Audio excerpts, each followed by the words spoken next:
Bueno, pasamos a la quinta clase del curso. Hasta aquí estuvimos hablando de las infecciones endógenas del tracto genital inferior femenino. Ahora vamos a empezar a describir aquellas que son de transmisión sexual. En esta clase vamos a hablar de la infección por Trichomonas vaginalis. Bueno, la tricomona es un parásito que se conoce ya de hace bastante tiempo. Sin embargo, no se le daba, digamos, una importancia dentro de lo que sería un contexto patológico como enfermedad. Observen en esta fotografía del diccionario de Bouchut y Duprés de la medicina terapéutica de 1865, donde por un lado hay una cosa muy interesante, se la asociaba con la blenorragia, y es verdad. eh, Tricomona es la ITS que más se asocia con otras ITS y se la asocia muchas veces con Neisseria gonorrea, pero es notable ver que no se le da una significancia su presencia en la vagina, con lo cual eso sí, realmente estaban todavía equivocados. Hoy por hoy se sabe que es muy importante su presencia, ya que no solamente es la ITS que se asocia a otras ITS, sino que predispone mucho a la adquisición de nuevas infecciones de transmisión sexual, en especial del VIH, con lo cual su pesquisa y tratamiento son muy importantes.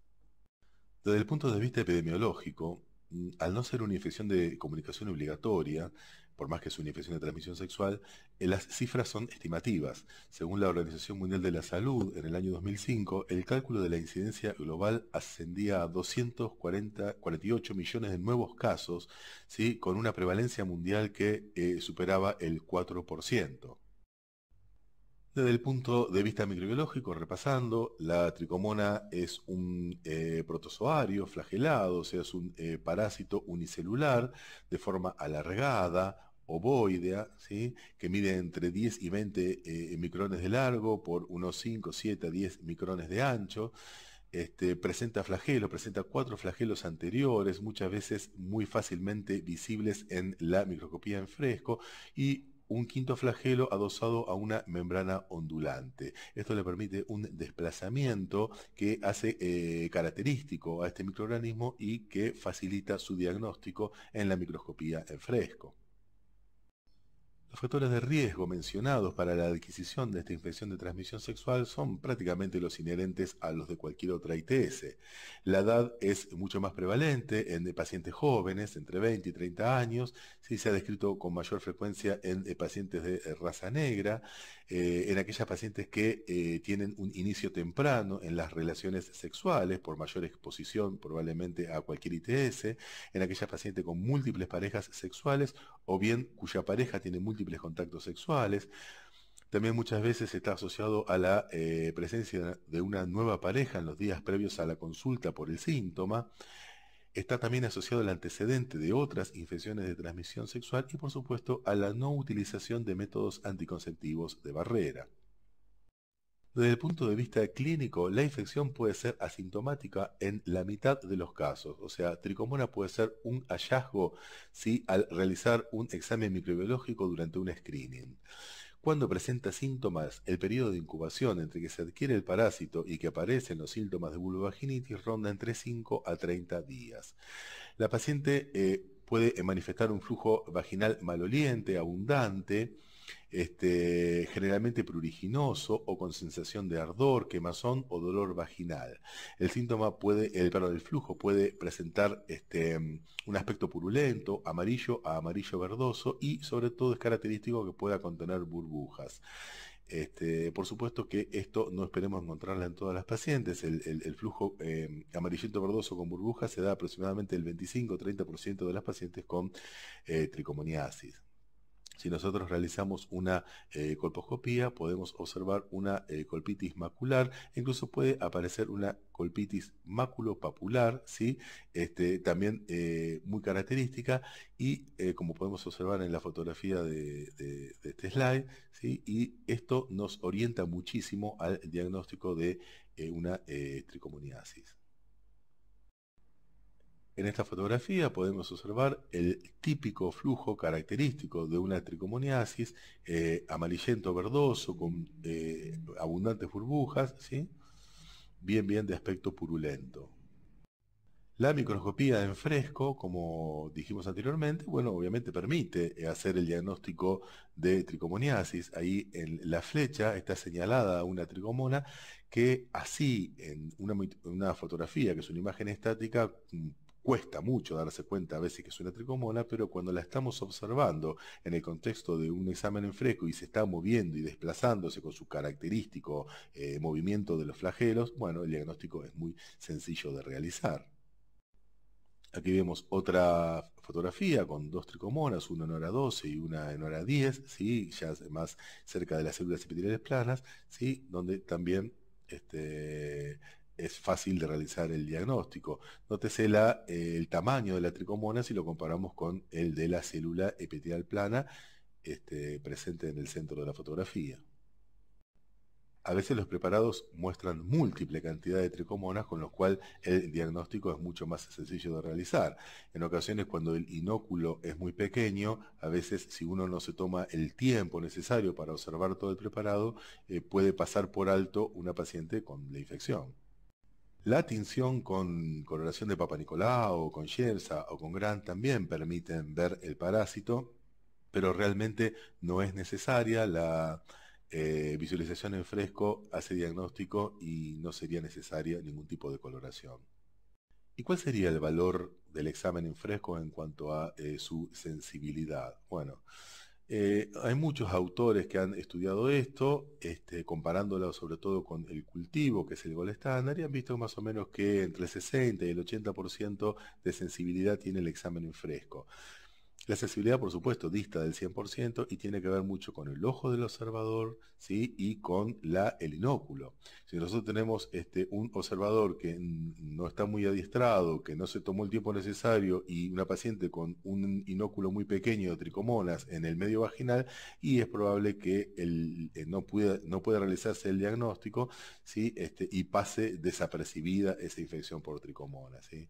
Lo ideal es tomarse todo el tiempo necesario, ¿sí? Y por supuesto el entrenamiento para diagnosticar el parásito es fundamental. ¿Qué pasa con el Papa Nicolau? Muchas veces esperamos, ¿sí? El Papa Nicolau para que además de las alteraciones citológicas nos informe un poquitito sobre el medio microbiológico de esa vagina.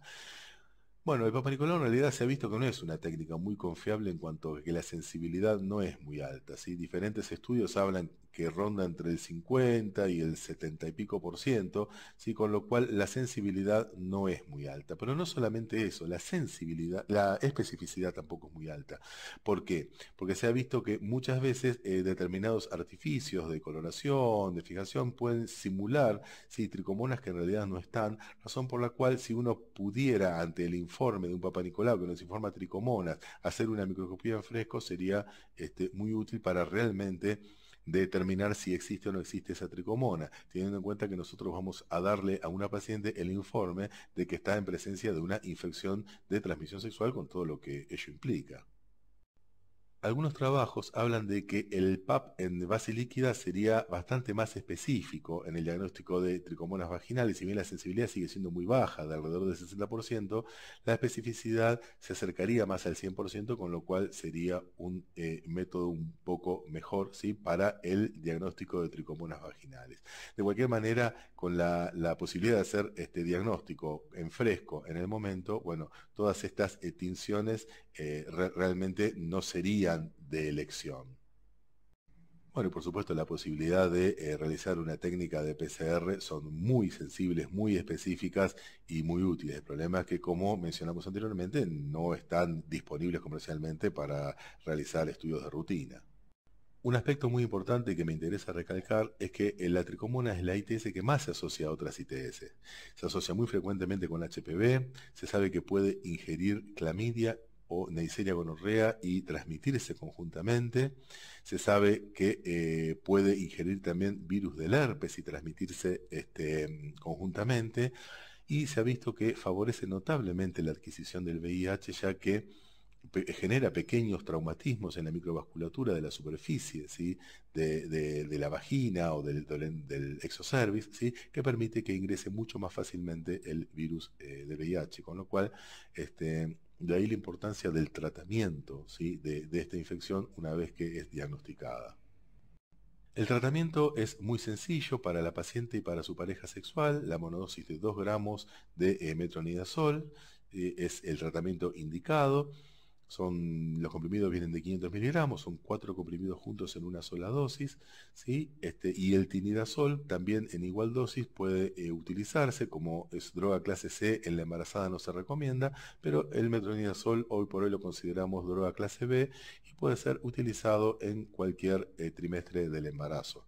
Entonces, tanto a la paciente gestante como no gestante, a ella y a su pareja, se le indican 2 gramos de metronidazol monodosis. Se le advierte que no tome ninguna bebida alcohólica por 3 días para evitar un efecto disulfiram y se le advierte que utilice preservativo como medio de barrera hasta el próximo control para evaluar si hubo curación o no del parásito.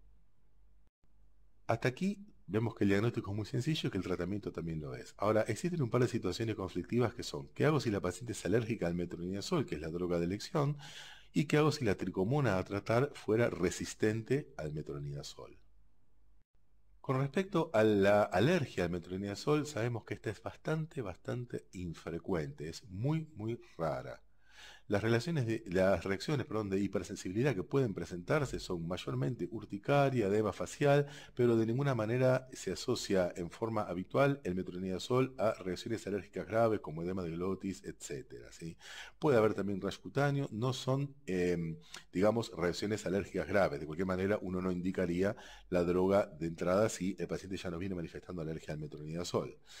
Diferentes autores utilizaron 2 estrategias, que fueron la desensibilización y posterior tratamiento con metronidazol, como habitualmente hacemos en las pacientes alérgicas a la penicilina que queremos tratar por sífilis, ¿sí? O sea, desensibilizar y después tratamiento, o bien tratar en forma intravaginal con drogas alternativas. Y se vio que con la primera estrategia, o sea, desensibilizando y tratando con el metronidazol, todos los casos respondieron favorablemente, mientras que con la segunda estrategia la falla terapéutica fue altísima, con lo cual siempre ante una alergia al metronidazol lo que se recomienda es desensibilizarla con metronidazol en dosis progresivas y finalmente dar los 2 gramos de metronidazol correspondiente y de esa manera obtener un buen tratamiento. Con respecto al tinidazol, ¿sí? Podría llegar a utilizarse, pero recuerde que ambos son nitroimidazoles y que si una paciente es alérgica al metronidazol puede haber una reacción también de anafilaxia con el tinidazol, con lo cual en realidad tendríamos que tener en cuenta que si bien es una alternativa, puede llegar también a ser alérgica al tinidazol. Bueno, ¿y qué pasa con la tricomona que es resistente? El tratamiento para tricomoniasis con metronidazol tiene una alta cura, que se acerca más al 95% que al 85%, como dice ahí.